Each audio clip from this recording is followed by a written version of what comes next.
When I looked at step number 3, it said that I'm supposed to read the articles. I'm reading it for a purpose. I'm reading it to summarize it. In order to summarize an article or an essay, I have to ask myself a few questions. I have to ask myself any questions that start with who, what, when, where, why, how, and that will help me understand the gist of the article.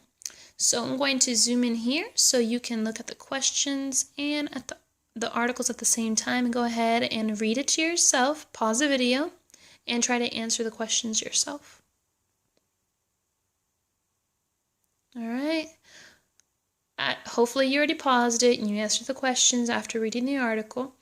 Now I'm going to go over the answers. It says, what are both articles about? Mainly about. I looked mostly at the title, and both of the titles were suggesting that the articles were about saving water. Then I have another one that says, why are they writing about this? Well, especially in article number 2, it tells me why we should save water. And it says, because without water, we cannot live. That's mostly common sense. So even without reading the article, you could have already understood why. But you have to read the article just in case. Okay? And the third one says, who will this affect? Who is doing this? I read that at the bottom, everyone can do it. On the top, even kids could do it, so I wrote down, everyone can save water, even kids. Where can people do this? I found evidence saying that people can start saving water at home.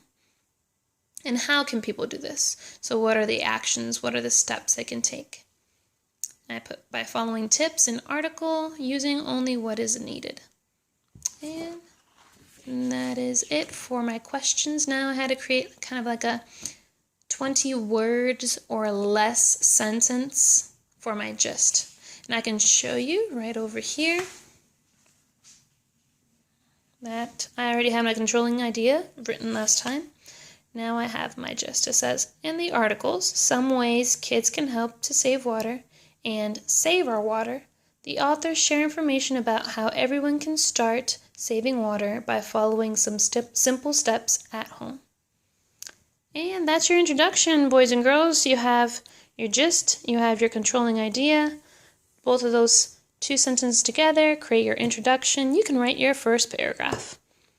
And that was step number 3. See you in step number 4. Bye-bye.